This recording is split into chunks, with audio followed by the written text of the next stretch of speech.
मंत्री राजनाथ सिंह जी।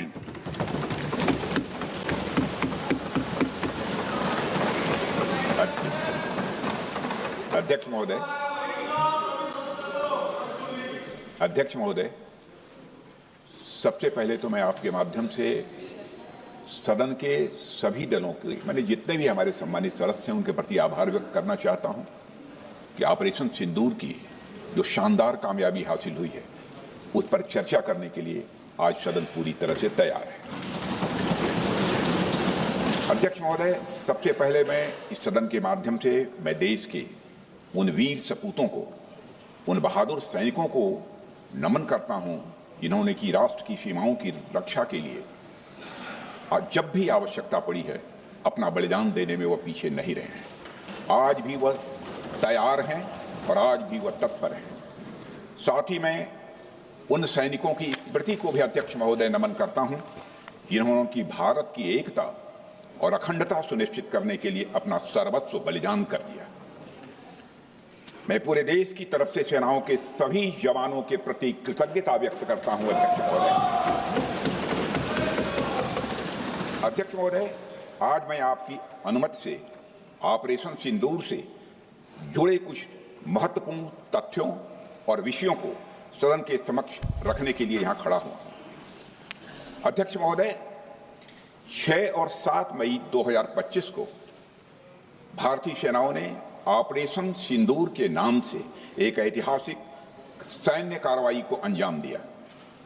यह केवल एक सैन्य कार्रवाई नहीं थी, बल्कि यह भारत की संप्रभुता, उसकी अस्मिता, देश के नागरिकों के प्रति हमारी जिम्मेदारी और आतंकवाद के खिलाफ हमारी नीति का एक इफेक्टिव और डिसाइसिव डिमॉन्स्ट्रेशन था। अध्यक्ष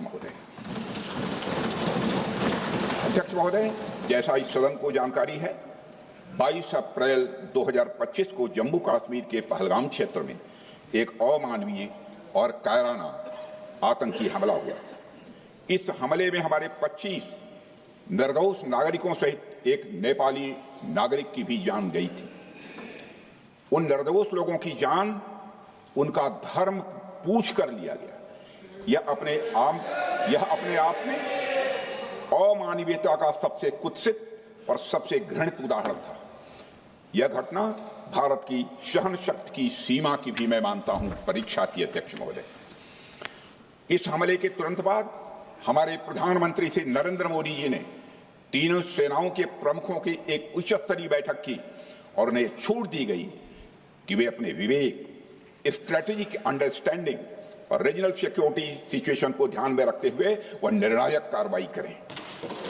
इसके बाद हमारे सैन्य नेतृत्व ने न केवल अपनी मैच्योरिटी दिखाई, बल्कि उस स्ट्रेटेजिक विजडम का भी परिचय दिया जिसकी उम्मीद भारत जैसी एक रिस्पॉन्सिबल पावर से की जाती है। अध्यक्ष महोदय, ऑपरेशन सिंदूर को अंजाम देने से पहले हमारी सेनाओं ने हर पहलू का बहुत ही गहराई के साथ अध्ययन किया। हमारे पास कई विकल्प थे, लेकिन हमने उस विकल्प को चुना जिसमें आतंकवादियों और उनके ठिकानों को अधिकतम नुकसान पहुंचे और जिसमें पाकिस्तान के आम नागरिक को कोई क्षति न होने पाए, इस बात की भी हम लोगों ने चिंता की। अध्यक्ष महोदय, हमारी सेनाओं द्वारा की गई वेल कोऑर्डिनेटेड स्ट्राइक्स ने 9 टेररिस्ट इंफ्रास्ट्रक्चर टारगेट्स को प्रिसीजन के साथ, सटीकता के साथ हिट किया और इस सैन्य कार्रवाई में एक अनुमान के अनुसार 100 से अधिक आतंकवादी, मैं बहुत संभल कर बोल रहा हूं अध्यक्ष महोदय, हमारी फिगर गलत ना होने पाए, फिगर इससे बहुत अधिक है। 100 से अधिक आतंकवादी, उनके ट्रेनर, उनके प्रशिक्षक, उनके हैंडलर लश्कर-ए-तोयबा और हिजबुल मुजाहिदीन जैसे आतंकवादी संगठनों से संबंधित थे। ये वही आतंकी संगठन हैं जिन्होंने पाकिस्तान की सेना और ISI का जिन्हें खुला समर्थन प्राप्त है। अध्यक्ष महोदय, 7 मई 2025 को रात्रि 1:05 भारतीय सशस्त्र बलों ने ऑपरेशन सिंदूर प्रारंभ किया, जिसमें पाकिस्तान और पाक ऑक्युपाइड कश्मीर में भारत के खिलाफ आतंकी गतिविधियों से जुड़े 9 स्थानों को निशाना बनाया गया। इसमें पीओके के मुजफ्फराबाद में सवाई नाला और सैयदना बिलाल कैंप, कोटली में मस्जिद अब्बास व मसबर रहील शाहिद कैंप, कोटली में गुलपुर कैंप, भिम्बर में बरनाला कैंप, कोटली में अब्बास कैंप और पाकिस्तान के पंजाब प्रांत में बहावलपुर, मुरिदके और सरजाल और मेहमुना जोया शामिल थे। इनमें से 7 आतंकी शिविरों को भारतीय सेना ने पूरी तरह से नष्ट कर दिया, जबकि भारतीय वायुसेना ने मुरिदके और बहावलपुर को नेस्त नाबूद किया, जो लश्कर-ए-तोयबा और जैश ए मोहम्मद के केंद्र हैं। पूरा ऑपरेशन मात्र, अध्यक्ष महोदय, जानकर पूरे सदन को प्रसन्नता होगी कि विद इन 22 मिनट्स पूरा ऑपरेशन समाप्त हो गया और हमने आतंकवादियों को उनके घर में घुसकर मारा। सशस्त्र बलों ने हमारी माताओं और बहनों के सिंदूर का बदला लिया और प्रत्येक भारतीय इस भावना से ओत-प्रोत हो गया। अध्यक्ष महोदय, मैं चाहूंगा कि पूरा सदन एक बार हमारे सेना के बहादुर जवानों के शौर्य और पराक्रम का अभिनंदन करे। अध्यक्ष महोदय, यह सिंदूर की लाली शौर्य की कहानी है। यह सिंदूर की लाली शौर्य की कहानी है, भारत के मस्तक पर वीरता की निशानी है। अध्यक्ष महोदय, सेनाओं ने अंधेरी रात होने के बावजूद हमले की सफलता के स्पष्ट एविडेंस भी जुटाए हैं, साक्ष्य है हमारे पास। अध्यक्ष महोदय, हमले के कुछ ही घंटों के भीतर एक प्रेस रिलीज और मीडिया ब्रीफिंग के माध्यम से इन्हें जनता की जानकारी के लिए जारी कर दिया गया था। मुझे यह पुष्टि करते हुए गौरव की अनुभूति हो रही है कि सशस्त्र बल अपने सभी मिशन ऑब्जेक्टिव्स को पूरा करने में पूरी तरह से सक्षम रहे और साथ ही कामयाब रहे। अध्यक्ष महोदय, 7 मई 2025 को हमले माने 1:35 के तुरंत बाद भारतीय डीजीएमओ ने हॉटलाइन संदेश के माध्यम से पाकिस्तान के डीजीएमओ यानी डायरेक्टर जनरल मिलिट्री ऑपरेशन से संपर्क किया और टेरर इंफ्रास्ट्रक्चर के खिलाफ हमारे हमले के रेशनल और मेथोडोलॉजी के बारे में पूरी जानकारी दी और यह तथ्य भी बताया ये हमले एस्केलेटरी नेचर वाले नहीं थे, माने इसको हम आगे नहीं बढ़ाना चाहते। जिन मोहि मारा तिन मोहि मारे। अध्यक्ष महोदय, जिस प्रकार प्रभु हनुमान ने लंका में अपनी रणनीति बनाई थी, उसी प्रकार हमने भी उन्हीं को निशाना बनाया जिन्होंने हमें नुकसान पहुंचाया था। हालांकि पाकिस्तान ने इस रेशनल को समझने से इनकार कर दिया और अगले कुछ दिनों तक सिविलियन और सैन्य ठिकानों पर गोलीबारी करके बड़े पैमाने पर सीज फायर वायलेशन करके स्थिति को एस्केलेट करने की उसने कोशिश की। अध्यक्ष महोदय, 7-8 मई 2025 की रात को क्लियरली आइडेंटिफाइड आतंकवाद संबंधी ठिकानों पर हमारे सफल ऑपरेशन के बाद, सफल हमले के बाद पाकिस्तान ने स्थिति को एस्केलेट कर दिया और अनमैन्ड एरियल सिस्टम और अन्य साधनों का उपयोग करके भारतीय वायुसेना के बेसेस, भारतीय वायुसेना के सेंसर्स और सेना के फॉर्मेशन हेडक्वार्टर से लेकर ब्रिगेडों तक पर भी उसने हमला कर दिया। हालांकि हमारी इंटीग्रेटेड एयर डिफेंस ग्रिड और काउंटर यूएस ग्रिड ने इन हमलों को सफलतापूर्वक विफल कर दिया। अध्यक्ष महोदय, यस-400 यमारसैन आकाश मिसाइल सिस्टम और एयर डिफेंस गन्स बहुत प्रभावी साबित हुई हैं। अध्यक्ष महोदय, इस एस्केलेशन पर हमारा जवाबी हमला स्विफ्ट, प्रोपोर्शनेट और नपातुला था। अध्यक्ष महोदय, जिसमें 8 मई 2025 को केवल चुनिंदा पाकिस्तानी एयर डिफेंस सिस्टम और सेंसर नेटवर्क को प्रिसीजन गाइडेड मिशन द्वारा म्यूनिशंस द्वारा जो है टारगेट किया गया। अध्यक्ष महोदय, हमारी कार्रवाई पूरी तरह से सेल्फ डिफेंस में थी, न तो वह प्रोवोकेटिव थी और न तो एक्सपेंशनिस्ट थी। पाक द्वारा ये हमले 7 मई 25 से लगातार चले और 10 मई 2025 को रात लगभग 1:30 पर पाकिस्तान ने बड़े पैमाने पर भारत के ऊपर मिसाइल, ड्रोन, रॉकेट और अन्य लॉन्ग रेंज वेपन्स का इस्तेमाल किया। इसके साथ साथ उन्होंने इलेक्ट्रॉनिक वॉरफेयर से जुड़ी टेक्नोलॉजीज का भी सहारा लिया। अध्यक्ष महोदय, उनके निशाने पर हमारे भारतीय वायुसेना के अड्डे, थल सेना के एम्यूनिशन डिपोज, हवाई अड्डे और मिलिट्री कैंट थे। अध्यक्ष महोदय, यह कहते हुए मुझे एक गौरव की अनुभूति हो रही है कि हमारे air defence system, counter drone system और इलेक्ट्रॉनिक इक्विपमेंट्स ने पाकिस्तान के इस हमले को पूरी तरह से नाकाम कर दिया। पाकिस्तान हमारे किसी भी टारगेट को हिट नहीं कर पाया अध्यक्ष महोदय, और हमारे किसी भी इंपॉर्टेंट एसेट को नुकसान नहीं हुआ है। हमारी सुरक्षा व्यवस्था अध्यक्ष महोदय चाक चौबंद थी और हर हमले को हम लोग रोका गया। मैं इसके लिए भारतीय सेना के बहादुर सैनिकों की जमकर सराहना करता हूं, जिन्होंने दुश्मन के हर मंसूबे पर पानी फेर दिया। और अपने प्रतिपक्ष के मित्रों से भी कहना चाहता हूं, एक बार फिर से भारत के सेना के जवानों का कम से कम मेज थपथपाकर उनका अभिनंदन करिए। बहुत बहुत धन्यवाद। बहुत बहुत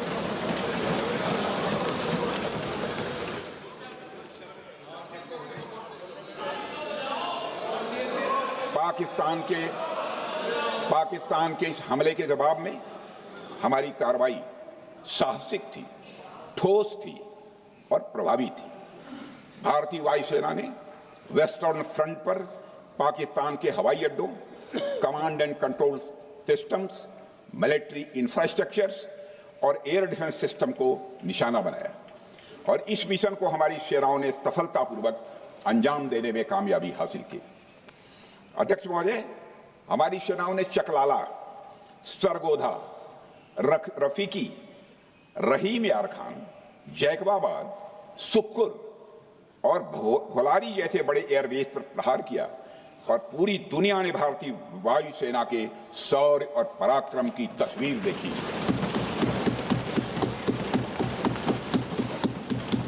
अध्यक्ष महोदय, ऑपरेशन सिंदूर ट्राई सर्विसेज कोऑर्डिनेशन का एक बेमिसाल उदाहरण था। जब भारतीय वायुसेना ने आसमान से हमले किए, हमारी थल सेना ने जमीन पर मोर्चा संभाल लिया। हमारे जवान नियंत्रण रेखा पर पूरी ताकत से डटे रहे और पाकिस्तान की हर हरकत का करारा जवाब दिया। अध्यक्ष महोदय, भारतीय नौसेना ने भी, लोग पूछते हैं भारतीय नौसेना का क्या रोल था, भारतीय नौसेना ने भी उत्तरी अरब सागर में अपनी तैनाती मजबूत कर दी। भारतीय नौसैनिकों ने पाकिस्तान को यह साफ संदेश दिया कि हम समुद्र से लेकर जमीन तक पाकिस्तान के हर महत्वपूर्ण ठिकानों पर प्रहार करने में न केवल सक्षम हैं बल्कि हम तैयार हैं। अध्यक्ष महोदय, इस ऑपरेशन का मकसद टेररिस्ट कैंप्स और उनके सपोर्टर्स को टारगेट करना, उन्हें नेस्त नाबूद करना था और यह साफ संदेश देना था कि भारत आतंकवाद के विरुद्ध जीरो टॉलरेंस रखता है। भारत ने कार्रवाई इसलिए रोकी क्योंकि कॉन्फ्लिक्ट के पहले और उसके दौरान जो भी पॉलिटिकल और मिलिट्री ऑब्जेक्टिव्स तय किए गए थे उसे हम पूरी तरह से हासिल कर चुके थे। इसलिए यह कहना, यह मानना कि यह ऑपरेशन किसी दबाव में रोका गया था, यह बेबुनियाद है और सरासर गलत है।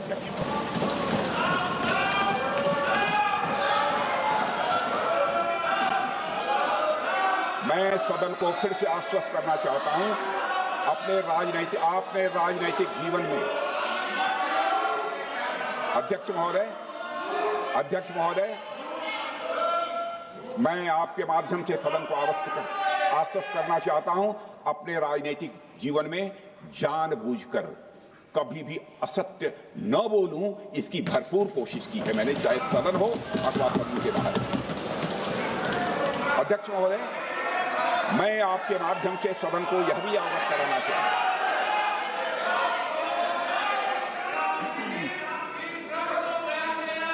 प्लीज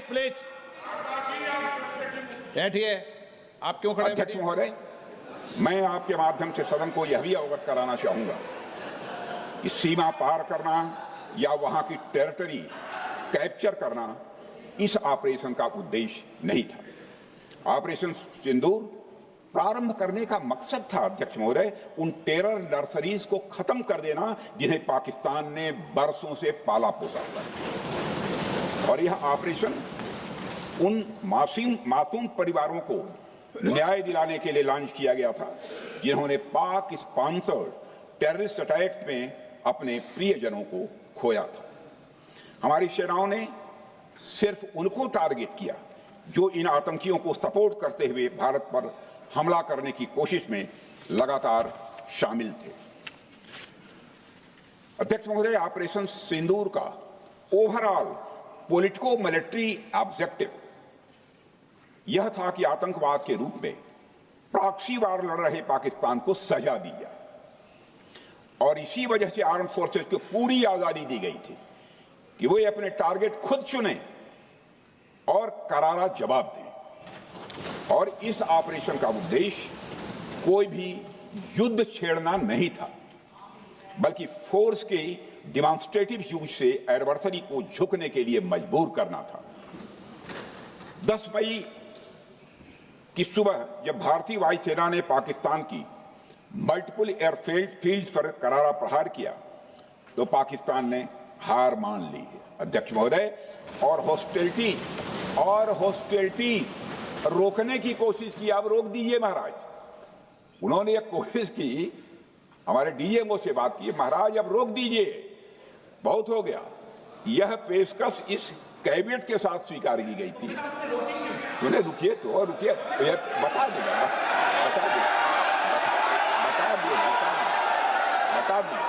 अब बैठ तो आपको मौका मिलेगा।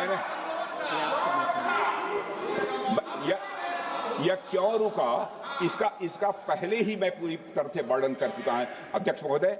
मैं नेता प्रतिपक्ष को बहुत सम्मान के साथ कहना चाहता हूं कि कृपया एक बार मेरा पूरा भाषण पूछ लें। आपको प्रश्न पूछने की पूरी आजादी है, आप पूछ सकते हैं, मैं उसका उत्तर दूंगा। अध्यक्ष महोदय, 10 मई की सुबह जब भारतीय वायुसेना ने पाकिस्तान की मल्टीपल एयरफील्ड्स पर करारा प्रहार किया तो पाकिस्तान ने हार मान ली और हॉस्टिलिटी रोकने की उन्होंने पेशकश की। यह पेशकश इस कैबिनेट के साथ स्वीकार की गई हम लोगों के द्वारा कि यह ऑपरेशन केवल पाज किया गया है, स्थगित किया गया है। यह ऑपरेशन समाप्त नहीं हुआ है अध्यक्ष महोदय। अगर पाकिस्तान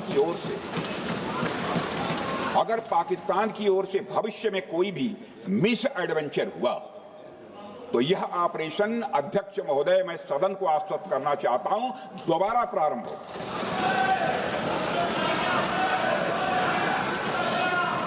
अध्यक्ष महोदय, भारतीय वायुसेना के जबरदस्त हमलों, नियंत्रण रेखा पर थल सेना की मजबूत जवाबी कार्रवाई और नौसेना के हमलों के डर ने पाकिस्तान को झुकने के लिए मजबूर कर दिया अध्यक्ष महोदय। और पाकिस्तान की हार उनकी एक सामान्य विफलता नहीं थी, बल्कि यह उसके सैन्य बल और मनोबल या दोनों की एक हार थी। 10 मई को पाकिस्तान के डीजीएमओ ने भारत के डीजीएमओ से संपर्क किया और सैन्य कार्रवाइयों को रोकने की अपील की।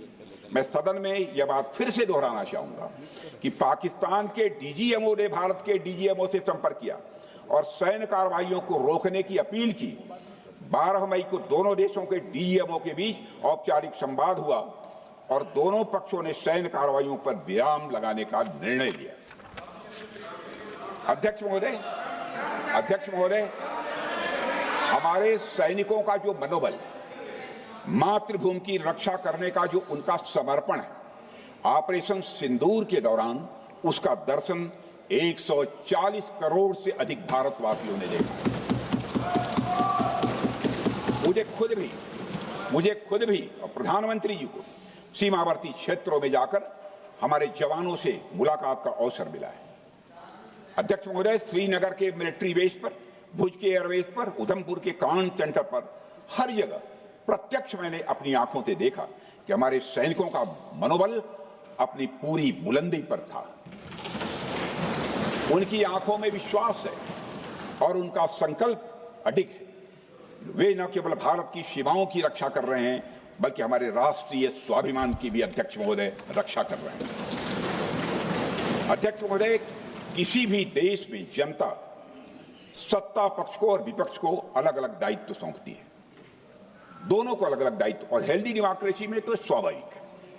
सत्ता पक्ष का काम होता है जनता के हितों को ध्यान में रखते हुए कार्य करना, और विपक्ष का काम होता है सरकार से जनता के मुद्दों से संबंधित जरूरी प्रश्न पूछना। ऑपरेशन सिंदूर क्यों शुरू किया गया, इसकी जानकारी पहले भी दी गई है और आज भी मैंने सदन को दी है। अध्यक्ष महोदय, कभी कभी हमारे प्रतिपक्ष के लोग ये पूछते रहे हैं कि हमारे कितने बीमार गिरे। मुझे लगता है उनका यह प्रश्न हमारी राष्ट्रीय जनभावनाओं का सही से प्रतिनिधित्व नहीं कर रहा है। मुझे लगता है उन्होंने एक बार भी हमसे यह नहीं पूछा कि हमारी सेनाओं ने दुश्मन के कितने विमान मार गिराए।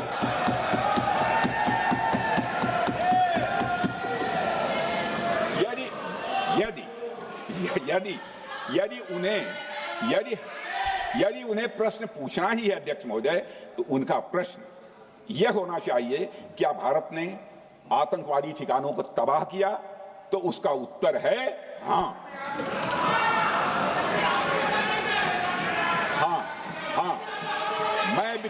मैं विपक्ष के सम्मानित साथियों से कहना चाहता हूं कि आपको प्रश्न पूछना है तो यह प्रश्न पूछिए, क्या ऑपरेशन सिंदूर सफल रहा? तो उसका उत्तर है हाँ।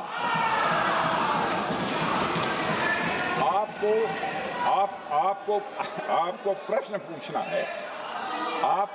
पूछना है तो यह प्रश्न पूछिए कि जिन आतंकियों ने हमारी बहनों, हमारी बेटियों का सिंदूर मिटाया, क्या हमारी सेनाओं ने ऑपरेशन सिंदूर में उन आतंकियों के आकाओं को मिटाया? तो इसका उत्तर है हाँ। और आपको प्रश्न पूछना है तो यह पूछिए कि इस ऑपरेशन में क्या हमारे जाबाज सैनिकों को कोई क्षति हुई है? तो उसका उत्तर है नहीं। अध्यक्ष महोदय, लक्ष्य जब बड़े हो तो अपेक्षाकृत छोटे मुद्दों पर हमारा ध्यान नहीं जाना चाहिए। लक्ष्य बड़े हों तो छोटे मुद्दों पर, अपेक्षाकृत जो छोटे मुद्दे होते हैं कंपैरेटिवली, उन पर ध्यान नहीं जाना चाहिए, क्योंकि छोटे मुद्दों पर ही ध्यान देते रहने से देश की सुरक्षा और सैनिकों के सम्मान और उत्साह जैसे बड़े मुद्दों से ध्यान हट सकता है, जैसा कि विपक्ष के हमारे कुछ साथियों के साथ हो रहा है।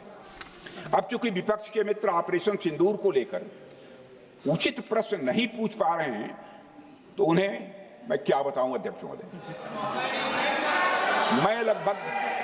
मैं लगभग 4 डिकेड से अधिक समय से राजनीति में, सत्ता पक्ष हो या विपक्ष हो, अपनी पार्टी हो या दूसरी पार्टी हो, कभी भी किसी के साथ दलगत राजनीति को मैंने शत्रुतापूर्ण तरीके से जिंदगी में नहीं देखा है मैंने अध्यक्ष महोदय।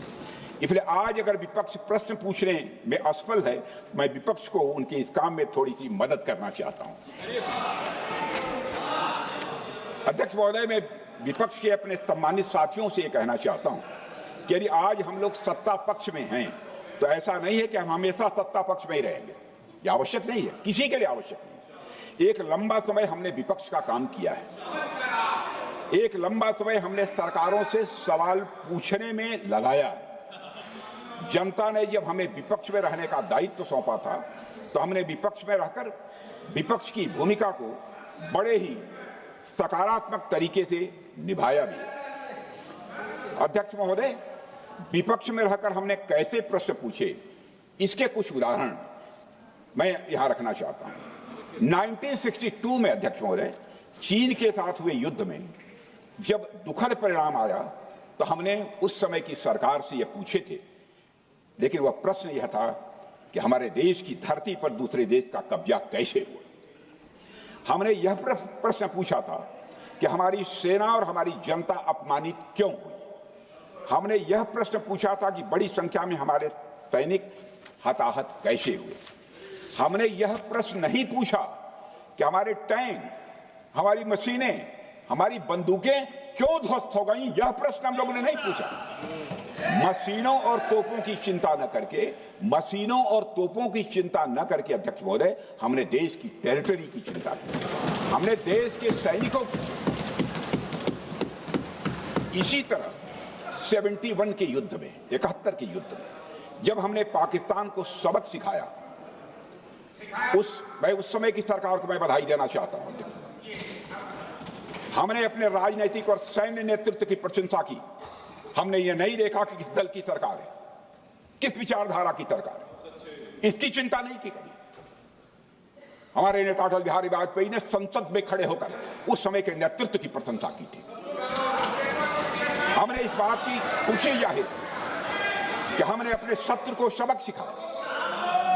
हमने उस दौरान यह प्रश्न नहीं पूछा कि सबक सिखाने के दौरान में भारत के कितने प्लेन्स गिरे, भारत के कितने इक्विपमेंट्स बर्बाद हुए। यह प्रश्न अध्यक्ष महोदय उस समय भी हम लोगों ने नहीं पूछा। अध्यक्ष महोदय, यदि मैं इसे और भी प्रैक्टिकल तरीके से समझाऊं, तो किसी भी परीक्षा के परिणाम में रिजल्ट मैटर करता है। यदि किसी परीक्षा में कोई बच्चा अच्छे मार्क्स लेकर आ रहा है, तो हमारे लिए उसके मार्क्स मैटर करने चाहिए। हमें इस बात का ध्यान नहीं रखना चाहिए कि एग्जाम के दौरान उसकी पेंसिल टूट गई थी या उसकी पेन खो गई।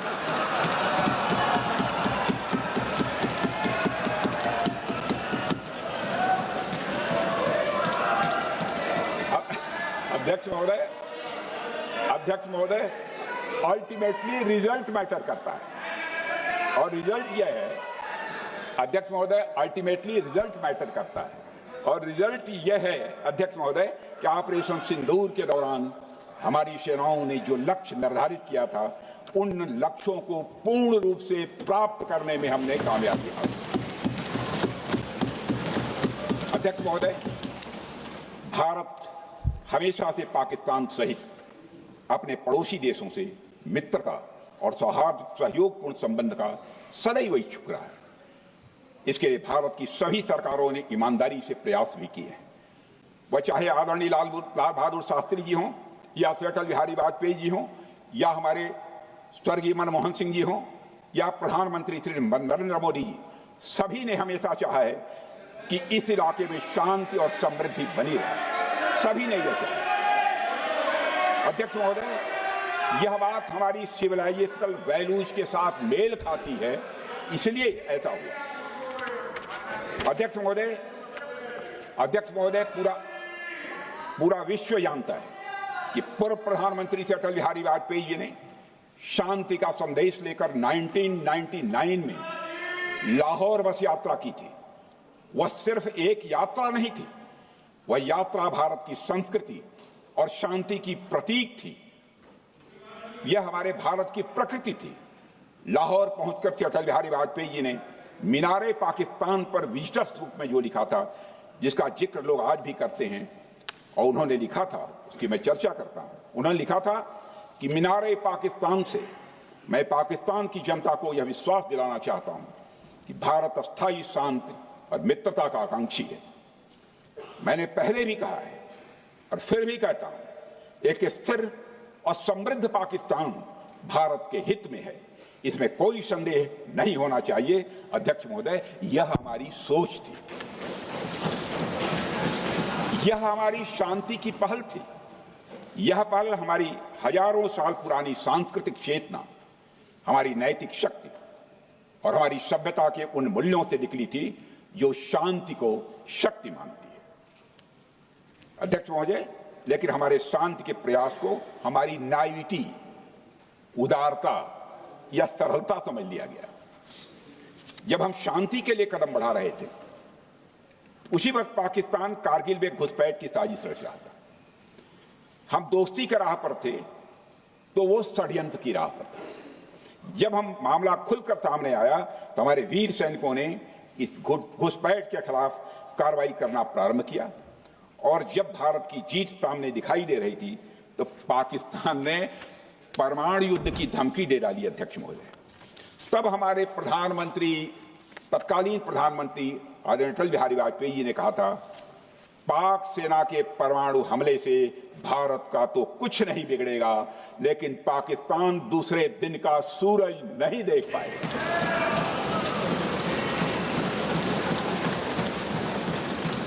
यानी अटल जी जो शांति का पैगाम लेकर गए, वही अटल जी शक्ति का भी परिचय देने में तनिक भी नहीं हिचके। यही है भारत। अध्यक्ष महोदय, यह सामर्थ्य का उद्घोष था।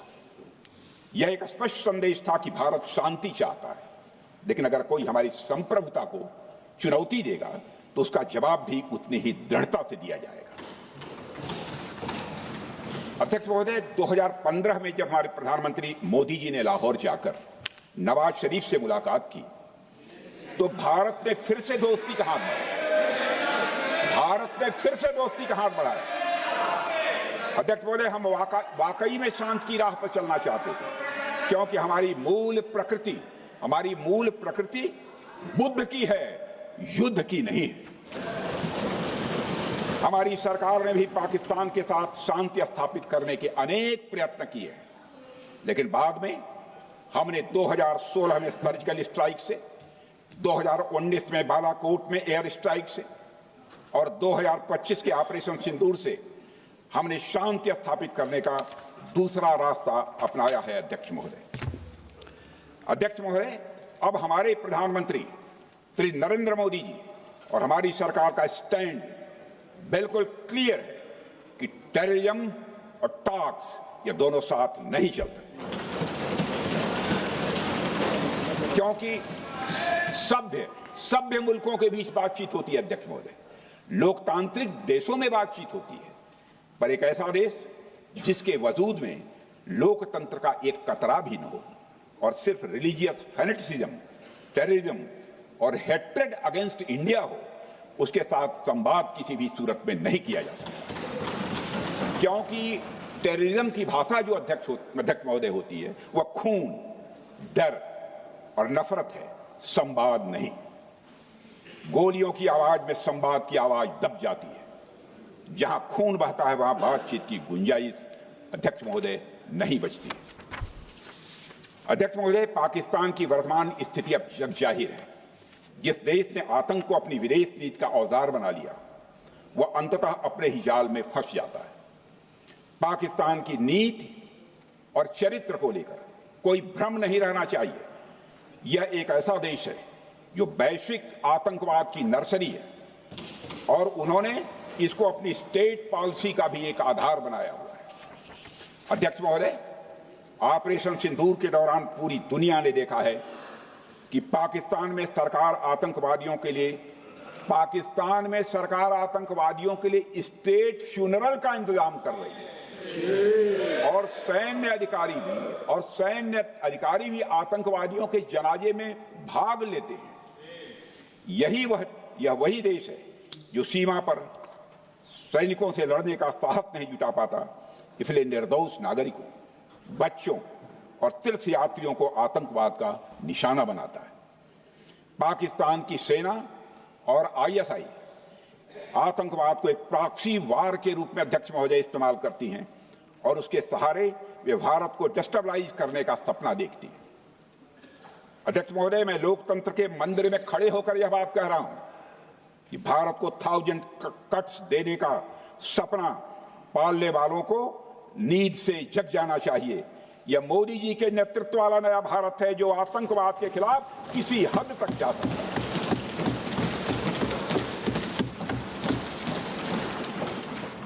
अध्यक्ष महोदय, आप भारत का इतिहास जानते हैं। देखिए, हमने कभी भी किसी की 1 इंच जमीन पर आज तक कभी कब्जा नहीं किया है। हम यह भी जानते हैं कि युद्ध अपनी बराबरी वालों से करना चाहिए। ऐसा गोस्वामी तुलसीदास जी ने लिखा है और गोस्वामी तुलसीदास जी कहते हैं कि नीति ऐसी ही होनी चाहिए, प्रीति और बैर बराबरी वाले से ही करनी चाहिए। शेर यदि मेढकों को मारे तो उसका बहुत अच्छा संदेश नहीं आता है अध्यक्ष महोदय। और अध्यक्ष महोदय, हमारे देश की सेना शेर है।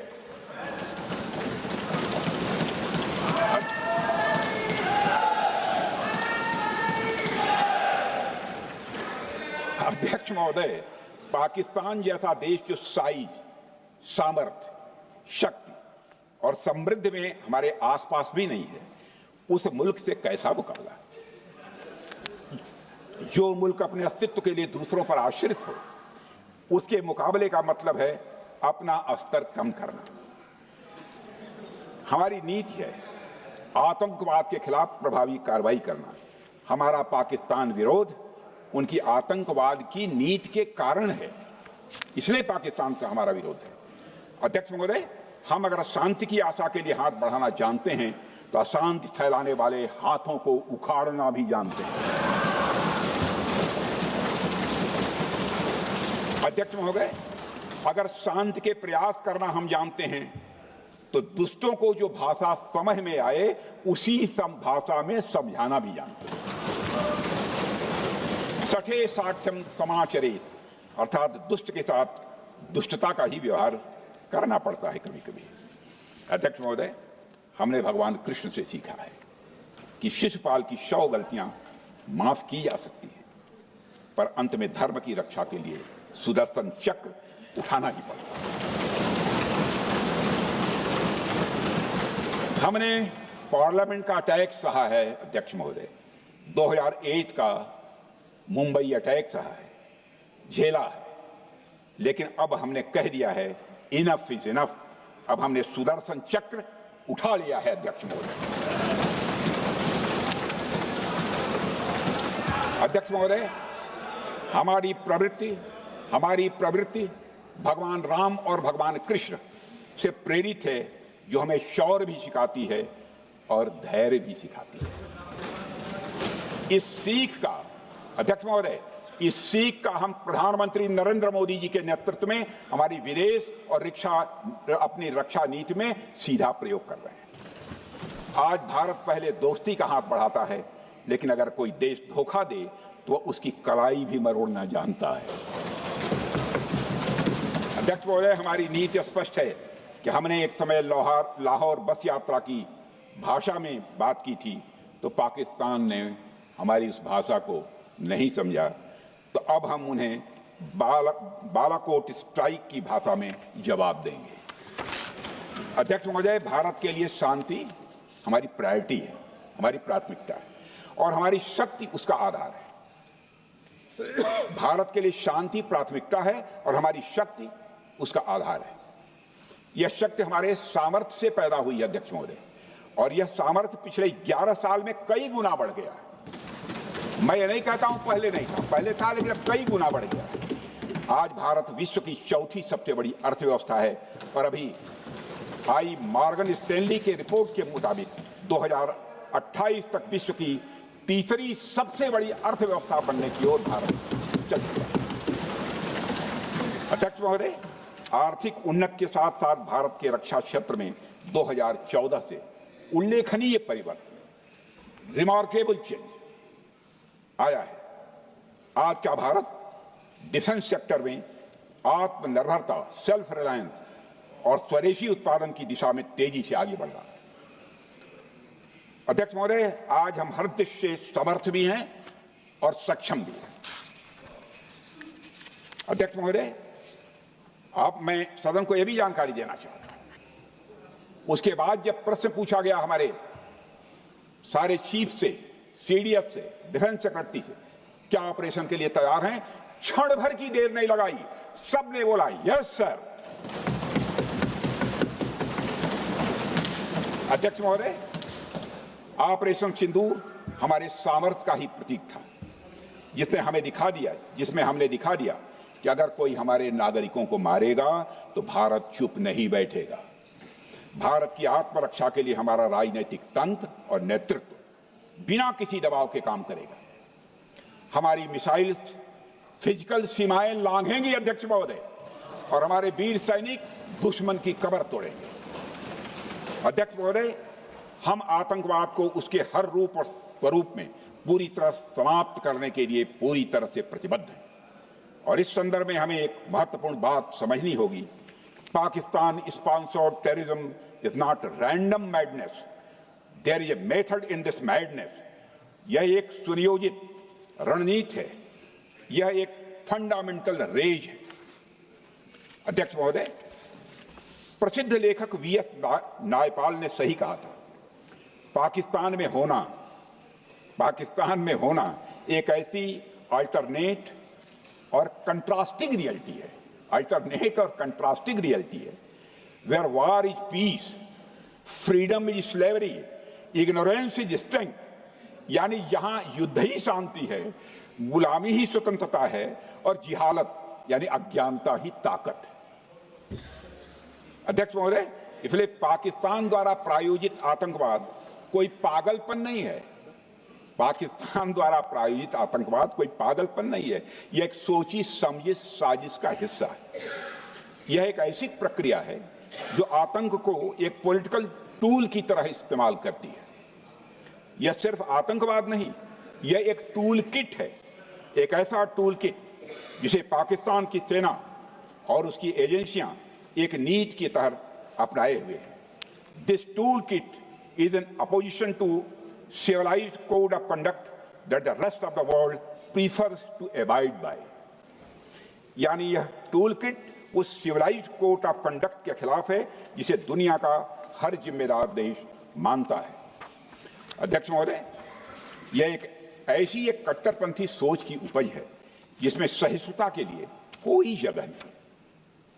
हमारा पाकिस्तान के साथ कोई सीमा का संघर्ष नहीं है अध्यक्ष महोदय, बल्कि यह सभ्यता बनाम बर्बरता का संघर्ष है। सभ्यता बनाम बर्बरता का संघर्ष।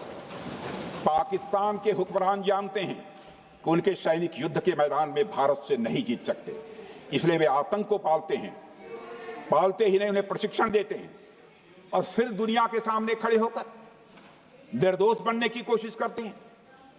अध्यक्ष महोदय, पाकिस्तान दोहरे मापदंड और झूठ की बुनियाद पर खड़ा हुआ एक ऐसा देश है जो अब फेल्ड स्टेट के तौर पर देखा जा रहा है। भारत ने ऑपरेशन सिंदूर के जरिए पूरी दुनिया को दिखा दिया है कि हम इस आतंकवाद के गंदे खेल को जड़ से समाप्त करने का संकल्प ले चुके हैं। अध्यक्ष महोदय, जब अटल जी प्रधानमंत्री थे तब पाकिस्तान के साथ कंबोजिट डायलॉग के लिए भारत की शर्त थी कि पाकिस्तान अपनी जमीन का प्रयोग भारत के खिलाफ टेररिज्म फैलाने के लिए नहीं करेगा। एक कंपोजिट डायलॉग के लिए भारत की शर्त थी, जिसे पाकिस्तान ने भी मान लिया था उसमें। लेकिन दुर्भाग्य से 2009 में सरमल शेख में तत्कालीन सरकार ने एक बड़ी भूल की, जब कंपोजिट डायलॉग प्रोसेस से पाकिस्तान प्रायोजित आतंकवाद को डीलिंक कर दिया गया। यानी बातचीत जारी रखने के लिए पाकिस्तान द्वारा अपनी जमीन को आतंकवाद के लिए प्रयोग न करने की शर्त को ही डाइल्यूट कर दिया गया। मैं मानता हूं यह भारत की स्ट्रेटेजिक पोजीशनिंग को कमजोर करने वाला एक कदम था। अध्यक्ष महोदय, ऐसी ही एक और गंभीर चूक तत्कालीन सरकार ने 2006 में हवाना में भी हुई थी, जब पाकिस्तान को आतंकवाद का विक्टिम माना गया और एक ज्वाइंट एंटी टेरर मैकेनिज्म बनाने पर सहमति भी हुई थी। 2006 की बात कर रहा हूं। अध्यक्ष महोदय, यह सोचने वाली बात है कि जो देश आतंक को पैदा करता है, उसे पालता है, उस देश को ही आतंक से पीड़ित मान लेना कितना बड़ा स्ट्रेटेजिक ब्लंडर है। अध्यक्ष महोदय, आतंकवाद के खिलाफ हमारी लड़ाई अब केवल सीमा पर नहीं है, बल्कि वैचारिक मोर्चों पर भी लड़ी जा रही है। इसी उद्देश्य से प्रधानमंत्री जी कई हाई लेवल डेलीगेशंस का गठन भी उन्होंने किया था, जिसमें हमारे लगभग अधिकांश दलों के सम्मानित सदस्य उसमें शामिल थे। उसमें विभिन्न राजनीतिक दलों के रिप्रेजेंटेटिव शामिल थे और सचमुच इस समिति ने वैश्विक मंचों पर जाकर भारत की बात बहुत ही प्रभावी तरीके से रखी और आतंकवाद के विरुद्ध वैश्विक समर्थन को उन्होंने मजबूत किया। अध्यक्ष महोदय, मैं उन सभी डेलीगेशन के सम्मानित सदस्यों के प्रति शीश झुकाकर आभार व्यक्त करना चाहता हूं, जिन्होंने भारत का आतंकवाद के खिलाफ स्टैंड तथा जीरो टॉलरेंस की पॉलिसी और ऑपरेशन सिंदूर के बारे में दुनिया के देशों को सही तरीके से अवगत कराया, प्रभावी तरीके से अवगत कराया। अध्यक्ष महोदय, ऑपरेशन सिंदूर को लेकर सर्वदलीय बैठक भी हुई। I am very happy to tell the house I am very happy to tell the House that during Operation Sindoor, all the political parties of the country kept aside all ideologies and differences and showed solidarity with the nation, with the soldiers and with the government. फिर इसके लिए आभार व्यक्त करता हूं। मुझे लगता है यही इस देश के लोकतंत्र की खूबसूरती है। अध्यक्ष महोदय, जैसा कि हमारे माननीय प्रधानमंत्री मोदी जी ने भी कहा है कि ऑपरेशन सिंदूर अभी रुका है, समाप्त नहीं हुआ है। यदि आवश्यकता पड़ी, यदि पाकिस्तान फिर किसी नापाक हरकत की कोशिश करता है तो हम और भी कठोर और निर्णायक कार्रवाई करने के लिए तैयार हैं। अध्यक्ष महोदय, ऑपरेशन सिंदूर के माध्यम से पाकिस्तान के मन में भारत को लेकर जो बहुत बड़ी गलतफहमी थी वह हमने दूर कर दी है। और यदि दूर थोड़ी बहुत बची यदि भई होगी तो उसको भी दूर कर देंगे। अध्यक्ष महोदय, मुझे महाकवि राष्ट्र कवि रामधारी सिंह जी दिनकर की कुछ पंक्तियां याद आती हैं। अध्यक्ष महोदय, क्षमाशील हो रिपु समक्ष, क्षमाशील हो रिपु समक्ष, तुम हुए विनत जितना ही, दुष्ट कौरवों ने तुमको कायर समझा उतना ही। अध्यक्ष महोदय, भारत ने न केवल अपनी सैन्य क्षमता का प्रदर्शन किया, बल्कि अपनी राष्ट्रीय दृढ़ता, नैतिकता और राजनीतिक कुशलता का भी परिचय दिया है। भारत अब किसी भी आतंकी हमले का निर्णायक और स्पष्ट उत्तर देगा। अध्यक्ष महोदय, हमने एक नई लक्ष्मण रेखा खींच ली है। अब आतंकवाद को आश्रय और समर्थन देने वालों को कोई शरण नहीं मिलेगी। और अध्यक्ष महोदय, भारत किसी भी तरह के न्यूक्लियर ब्लैकमेलिंग या दबावों के आगे अब झुकने वाला नहीं है।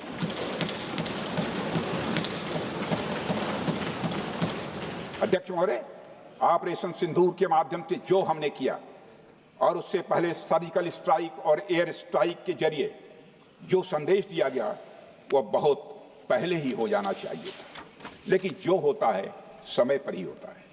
अध्यक्ष महोदय, हमारी सरकार ने आतंकवाद के खिलाफ हमारी जीरो टॉलरेंस की नीति को दुनिया के हर मंच पर पूरी तरह से स्पष्ट कर दिया है और हम उस पर कोई समझौता किसी भी सूरत में नहीं करने वाले हैं। अभी कुछ सप्ताह पहले मुझे संघाई कोऑपरेशन ऑर्गेनाइजेशन की डिफेंस मिनिस्टर्स मीटिंग में जाने का अवसर मिला था।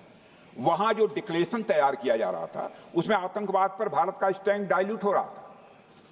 हमने साफ कह दिया कि जब तक आतंकवाद के मुद्दे पर भारत का स्टैंड रखा नहीं जाएगा, हम किसी ज्वाइंट स्टेटमेंट पर साइन नहीं करेंगे और इसकी वजह से वहां कोई ज्वाइंट स्टेटमेंट नहीं आया।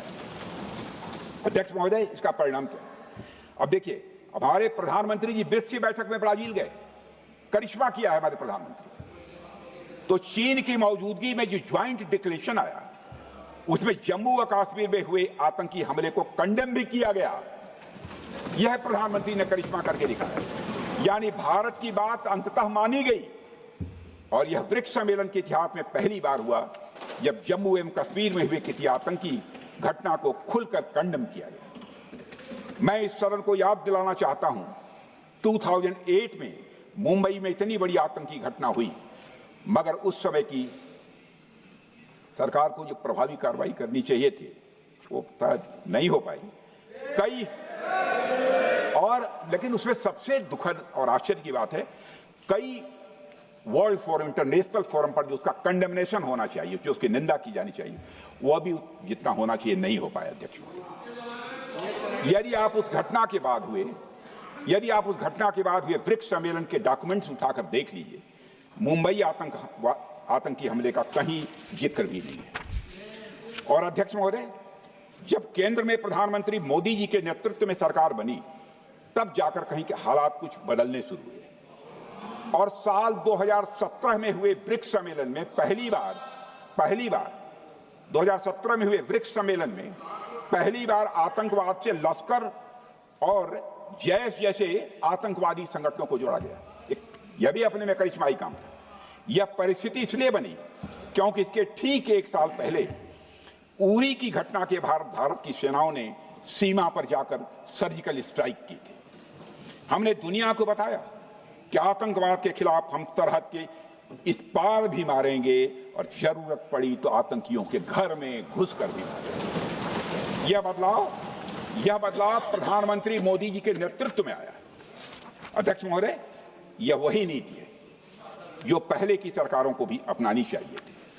उन सरकारों को जिनके शासनकाल में भारत ने सबसे भीषण आतंकी हमलों का सामना किया, जिनमें 2008 का मुंबई हमला आज भी हर हिंदुस्तानी के जहन में बैठा हुआ है, जिंदा है, एक न भूलने वाली त्रासदी के रूप में जिंदा है।